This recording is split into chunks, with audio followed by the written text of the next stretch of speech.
Hello and welcome to this special edition of The Catch-Up. I'm Paul from Give and Toke. And I'm Christina from the Ozcanna podcast. It's very nice to be back with you, Christina. Friends of the show will know that we did a monthly show last year for a whole year called The Catch-Up. It was a lot of fun. We really, I think, worked well together. And here we are today coming from the lovely Grand Centre Point Hotel in the centre of Sukhumvit 55 in Bangkok, Thailand. It is a pleasure to be here with you doing this episode and having maybe the time of our lives. Absolutely the time of our lives. And I'm glad that you took the intro on that because you nailed where we were. Because I was just going to be like, oh man, is there such a thing as downtown Bangkok, or is it all downtown? We have been so disoriented over the last few days. It's the privilege of like being ferried around everywhere and like our itinerary being sorted. So even though I said the center of Bangkok, I actually have no idea where I am. I named the district so people will know better than we do. Touche. Because like I said, I'm glad you took the lead on it because I would have said, I don't know, I'm in downtown Bangkok. Yeah, well, yeah, why not? Why not? We actually are sitting in a hotel room right now looking out the window of the 27th floor. 27th, yes. It's a pretty impressive place. And we're actually doing this podcast at this time and, rubbing in our location because I think it's cool to do it while it's fresh. It's been a whirlwind trip. It's been an amazing trip, to think that this is something that we can do and this is something that's available to us is a bit of a pinch me moment. So how's it been for you? I think my running joke the last couple of days is me in Thailand touring some facilities, checking out some fine cannabis.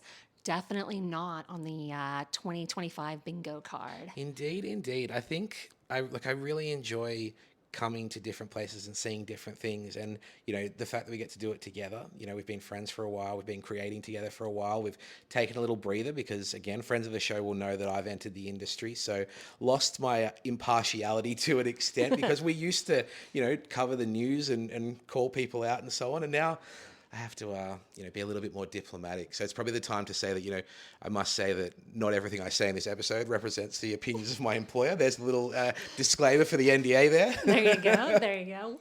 Perfect. But yeah, no, I'm with you, Paul. This is a fabulous time for us to catch up because we did, like you were saying, we did our show there for a year and we parted ways and very sad, but I'm unbelievably proud that you've, cross to the other side and become a professional. I'm a real boy. Yeah.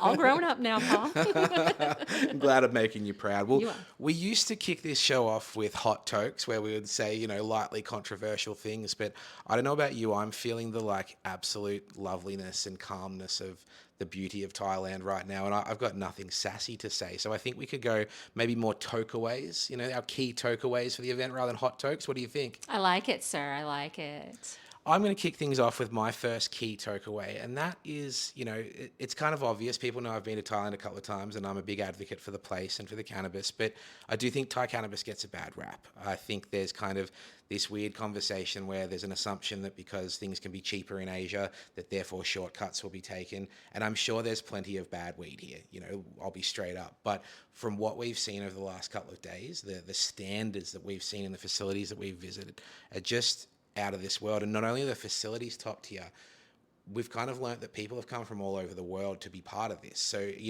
there's master growers that have come from California to teach people and hand over their standard operating procedures and even just stay here and be the master grower and everything in between. So I'm really blown away continuously about the quality of cannabis that is available here and the standards that people want to grow it at. Yeah, I think...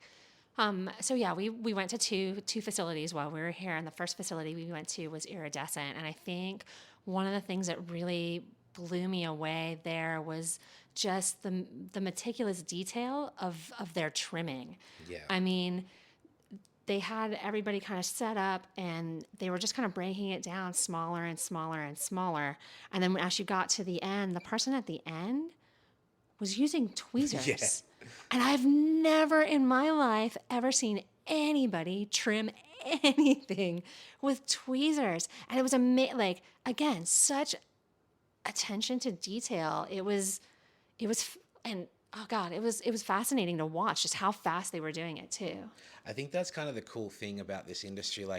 I always joke that it's, it's my job and it's work. And then on the other side, there's like a Charlie in the Chocolate Factory element. And it was the same in the trim room. It literally looked like when Mike TV gets shrunk down from big to small, and the people walk out in their full, full gowns and gear, and it really brings it to life. I'm like, here's the GMP standards making things look like Willy Wonka, and also, oh my God, this weed's being trimmed.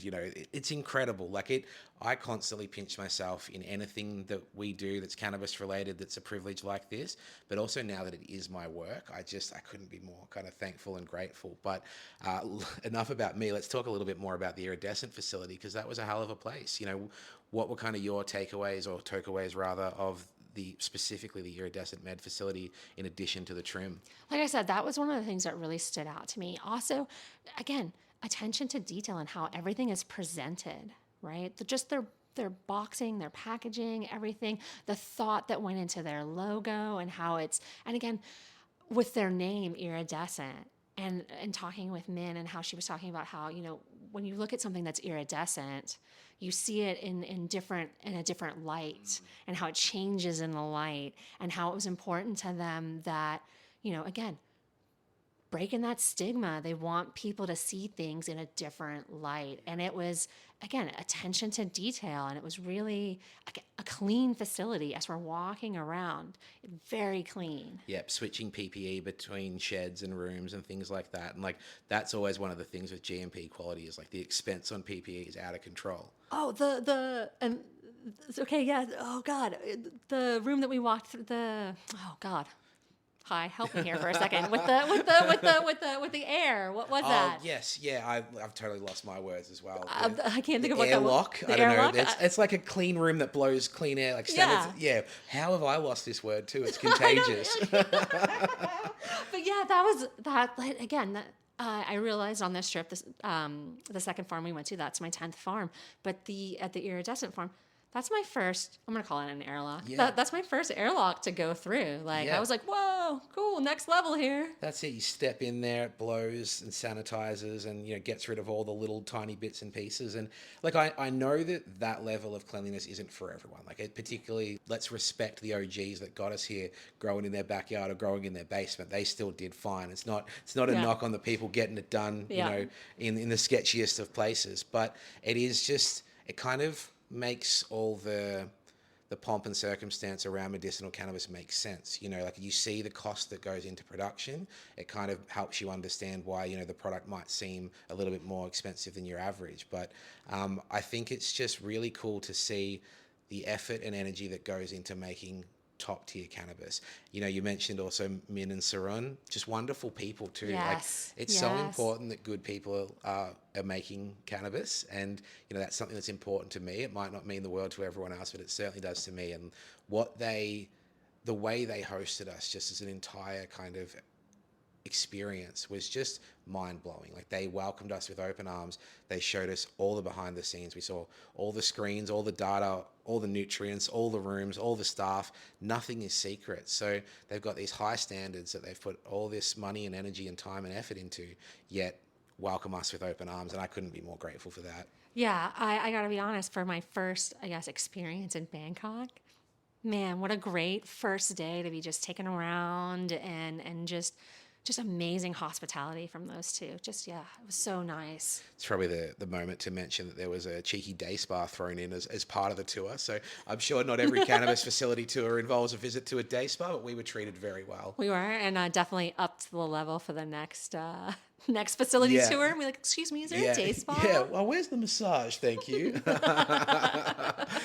And speaking of which, the next day we visited the facility where the Cookies California genetics are grown. And I think, again, it's just great to see like all the similarities, all the clear things that are becoming standards among all places, but then different approaches. Growing medium was one of them. We know that Iridescent was rock wool, and the Cookies California facility is Coco Coir, which is just awesome to see, because everyone has their theories, everyone has their ideas. Even at that facility, they mentioned that has the risk of more microbials, but they put the work in to making sure it's not there. So that was another great facility with a bunch of great people. What did you enjoy visiting that?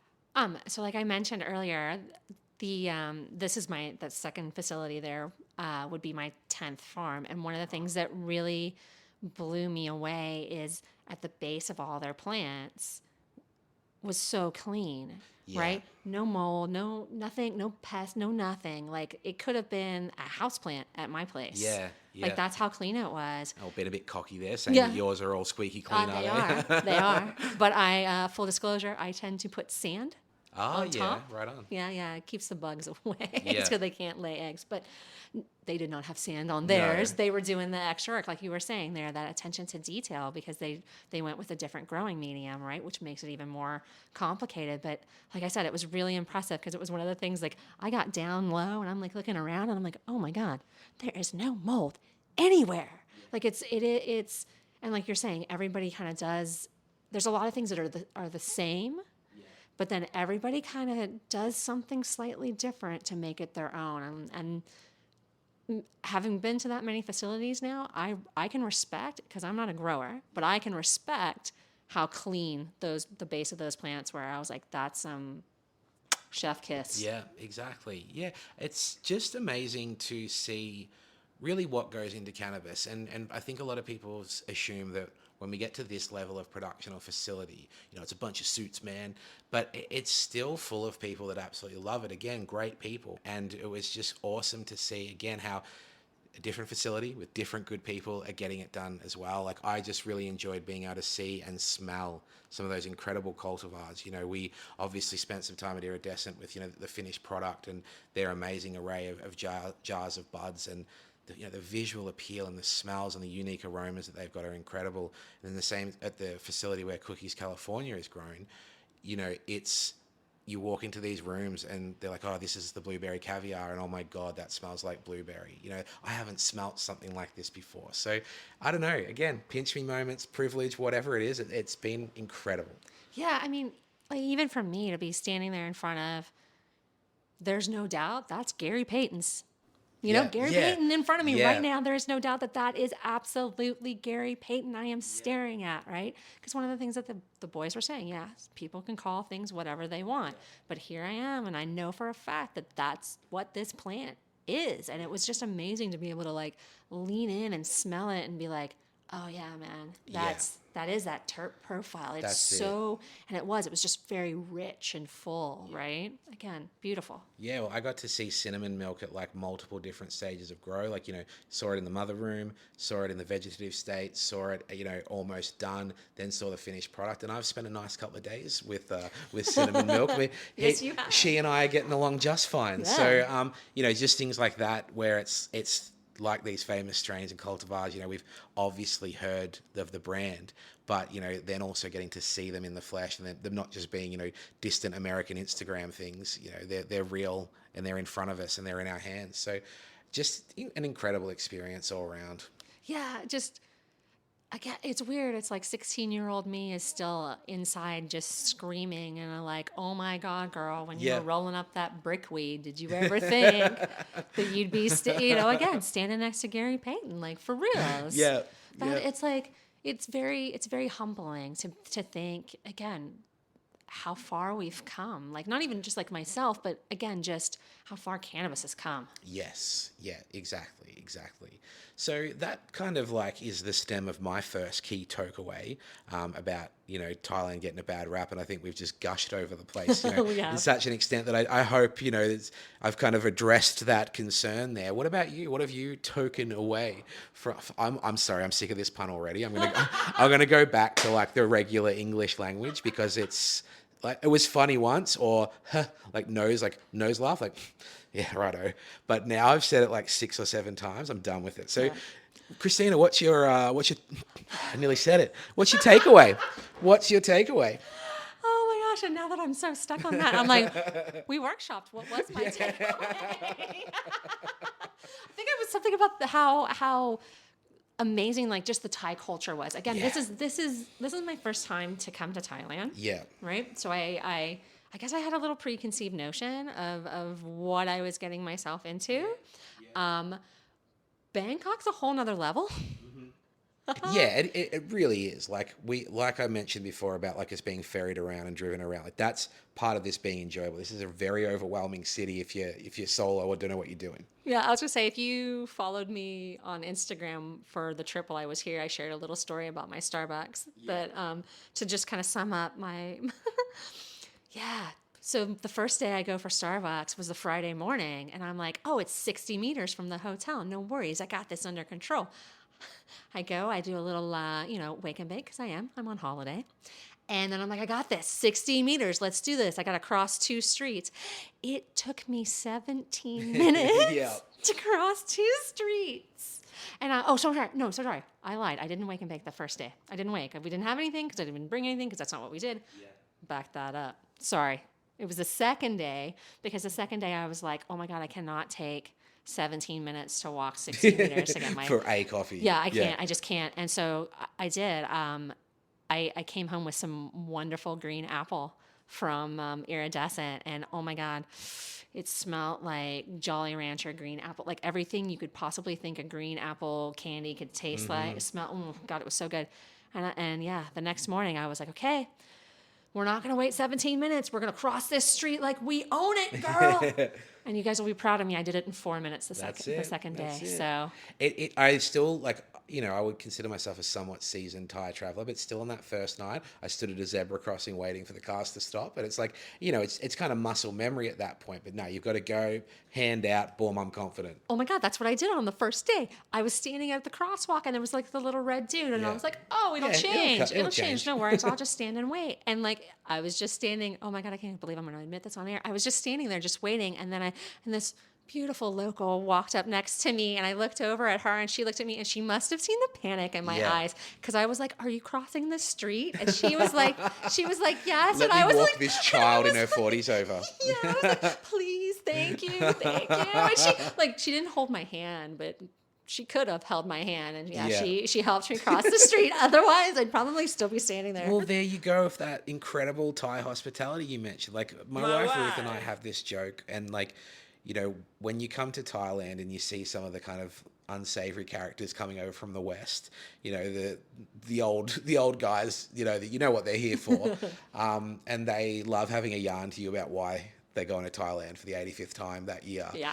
And we've got this kind of gag where we're like, oh, like they'll say like, oh, the Thai people, they're such gentle people. They're so gentle and, oh, they're just lovely. Like, and it's almost reductive, but then you realize like how true it is. So it's like, as much as we're kind of picking on these old white guys that are coming over here for sus reasons, they are absolutely spot on. Like, I come from Melbourne where like, a barman will greet you with absolute disdain. Like, oh God, I've got to serve this guy. Like, fuck.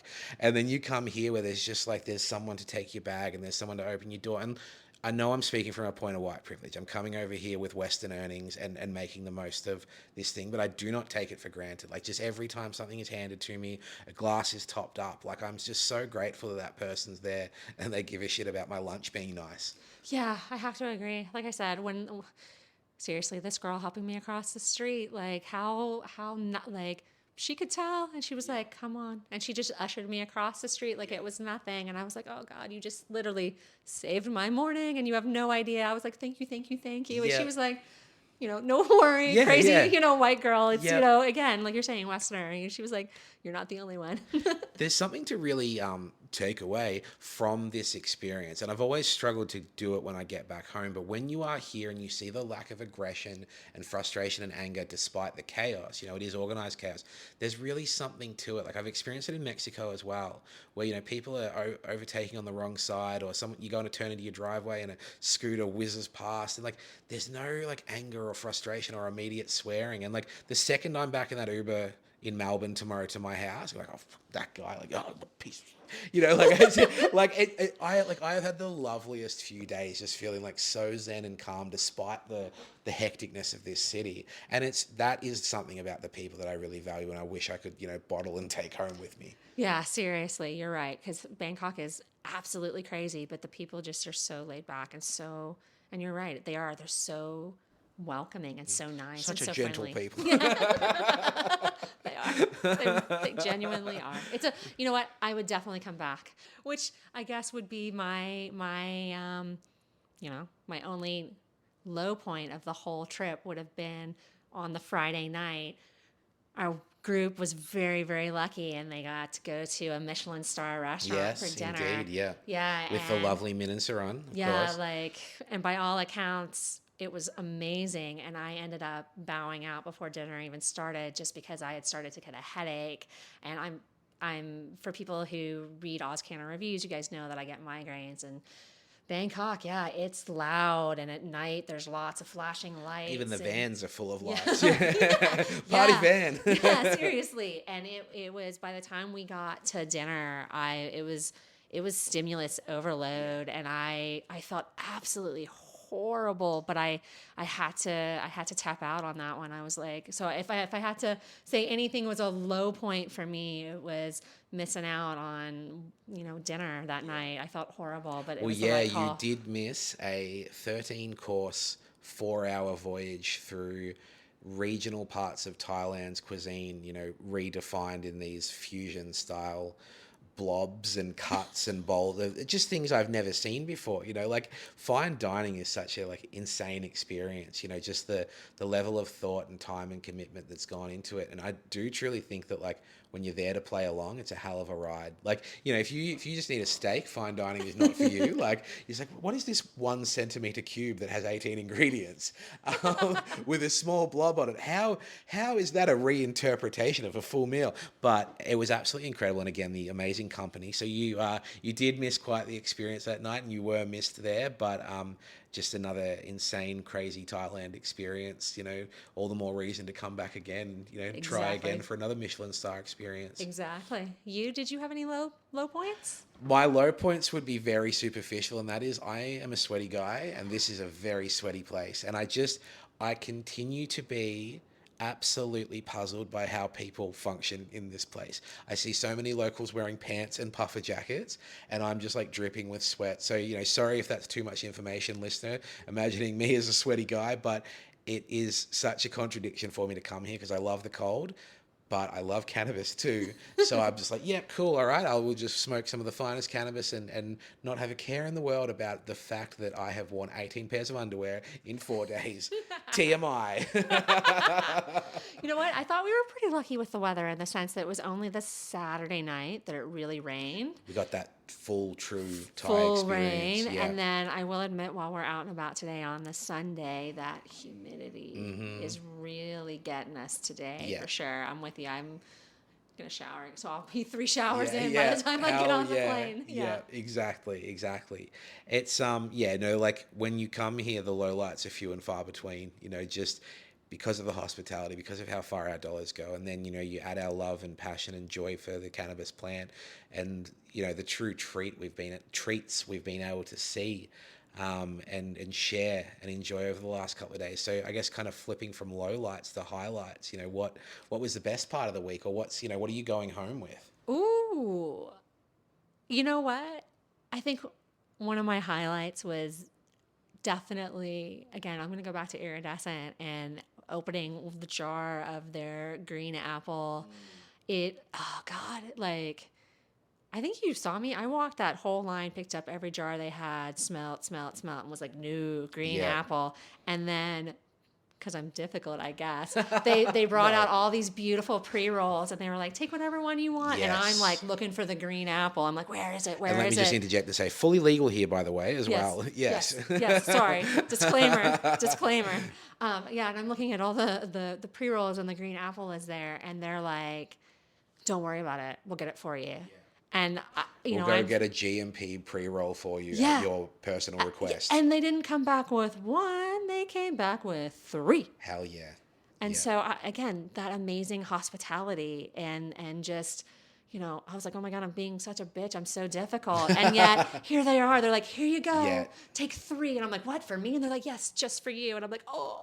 Well, I think so. On that note, I think that's the thing about the Thailand hospitality. Like, if you're not taking the piss, they will be up for it. And I think that's where it can be manipulated or taken advantage of. Is if pieces of trash come over here and treat them like pieces of trash, but they will do what you need. You need an extra setting at the table. You need an extra joint. Like, hey, I'm totally happy to do that for you because you're not a jerk. Yeah, like I said, it was just, I was like, oh my God. I'm like a little princess. I'm getting like they are GMP, like, and they did. They just were like, just give us a few minutes and here you go. I was like, oh my God. And you're right. I think it was because they could see just how excited I was over just how, and again, guys, oh man, I wish we had smell-o-vision or whatever. When I say to you, it was green apple, I have never in my life ever smelled cannabis that smelled just like green apple Yeah. candy. Yeah. That's it. That's it. And they they did share with us their way of doing that. I'm not going to leak I'm their not gonna, secrets on no this way. pod right now. But again, that privilege of they told us exactly how they do it. And I don't think anyone else is doing it that way. Like it's all natural, but what incredible innovation. Yeah, So yeah, yeah. there was some there was a cultivar called mango sticky rice. And what did it smell like? Mango Mango sticky sticky rice. rice. Yeah, and oh God, what was the other one? Lychee. Lychee. Yep. And it did. It smelled just like Yep. lychee. Absolutely. So yeah, there were all these different cultivars that had such distinct looks and flavors and smells, and it was just incredible. And yeah, when the trays of pre-rolls come out for the old take whatever you want, I think we can confess right now that we have ended up with a little bit more cannabis than we needed for this trip. Yes. As a result of visiting a couple of places. It's a shame we can't bring it home. It's a shame. Pisser. Yep. But it's all the more reason for people to come on over here and visit these places themselves, or visit their local dispensary in Thailand and get these products because they're here. Yeah, for sure. Yeah. A big highlight for me was, this industry and this space and this community and culture is full of amazing relationships and different people that you cross paths with, for a small time, but a huge relationship can grow, or people that you see consistently. We were joined at dinner last night by the one and only Dan Hera, son of Jack Hera. So, to have, the genetics of Jack Hera literally in Dan, Well played. be, Well played. be Well there played. at dinner with us, picking his brain and hanging out with him. That this is what this space exposes people to, getting to meet people like that, the son of such a legend who is now working on continuing that legacy and making sure that a new generation of people understand who Jack was and how important And he was. and Dan's so passionate about education. That's right. Like to just sit next to him and just listen to him talk about, again, the passion that he has about educating people about the plant and everything. And you're just like, it is so humbling to just sit next to him and be like, Yeah. God damn, that you fight. Yeah. There's so much fight there. That's it. That's it. That's it. Well, as we get closer and closer to needing to head off for respective flights and so on, the joy is very soon coming to an end. What would you like to wrap with? Like, what did you take away from it? Were there cultivars you've loved that you want to mention some more, or again, or different other than the green apple? Like, Oh, green apple. yeah, yeah, You know what? This was the whole for a group of, there was 9 of us. You Yeah.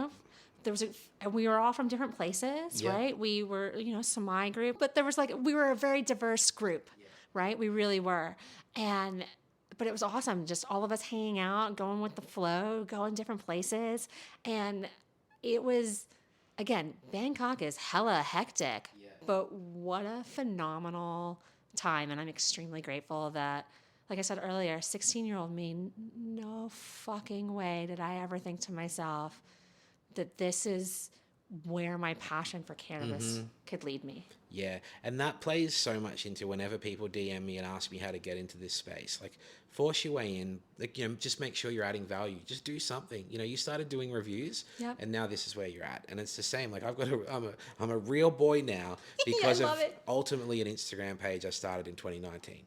It can take some time, and it takes some effort, and it takes some self-sacrifice, but the pros far outweigh the cons. And here we are in Thailand consuming cannabis. I will lament for a moment that, in September, the regulations changed here to be this kind of pseudo medicinal model that, is probably reminiscent of California's model, where you just, you go see the doctor, get your script, and hey, you got weed. Like, it's an added step that kind of lines the pockets of potentially some government officials. And it was kind of, I get it. The Wild West thing wasn't working, but it's a shame to see the kind of fear-mongering about we were only getting cannabis tourists and families stopped coming. It's like, families have been coming for years and dealing with drunk people. It's just that weed smells more than beer does. Truly. Truly. The behavior is not the problem, honestly. I get it. That dank smell in a humid place like this, if you don't smoke cannabis, would be infuriating. But I would say, it's such a great place to visit. There's, there are ways to access cannabis legally here, to get a prescription in those licensed dispensaries, all above board. And I think it's the way to go. Come over here, get that consult, and you'll be ready to go. Yeah, yeah. We hit a couple of dispensaries here this last afternoon, and yeah, it's easy, right? And they're, again, back to the Thai people and how great they are when you're walking into the store. Very hospitable. What do you need? We stopped at the Thai Cannabis Club. Oh, great. Yeah. Got in there before noon and a joint and a coffee. Oh, amazing. And I was like, oh, this is perfect. I mean, absolute side note, but what a hell of a combo. Look, not usually a massive wake and bake person. I know you are, but the way that I get around that is a coffee and a joint. It's a hell of a way to start a productive Saturday. I kind of avoid daytime cannabis because it does affect my productivity. But if there's a coffee pair with that, I don't think there's a better combo in the world. Well, you know me, I'm a coffee and a joint every morning. Yeah. Or a vape, I guess I should say, not necessarily a joint. But yeah, it's the way, I don't know. I don't want to be like, it's the way to go, but it's the way to go. Well, I think there's a little pool of wisdom there to end, because I think, you and I are very much in touch with the community and the culture as much as we can be, whatever that means, whatever those words mean. But I think we can all remember that, like, we all do cannabis a little bit differently. Yeah. We all have our own ways, and it's about finding what works for you and not necessarily telling people that that's the way to do it. So, Christina, it's been a delight to kind of do this episode again, run down memory lane like we did so often, a year ago for a whole year. But also to be here with you and to, have this experience together. It's been a hell of a time. Yeah, look, Paul, as sad as I am that this is our final catch up, you're right. It's amazing that we got to do it in Thailand on the road. Loved every minute of it. But, like I said at the beginning, fuck, man, I'm proud of you. I appreciate it. I'm proud of you. Oh, thank you so much. Well, listeners, you can find me at Give and Toke on Instagram. You can also get in touch with me personally on LinkedIn if you like, giveandtoke.com.au to check out the merch and find all the podcast episodes. Christina, where can our listeners find you? You can find me on my Substack at OzCanna Reviews. You can find me on LinkedIn at OzCanna Reviews. You can send me an email at ozcannareviews@gmail.com. I'm pretty easy to find. Right on. Well, I'm Paul. And I'm Christina. This has been a special edition of The Catch Up, straight out of Thailand.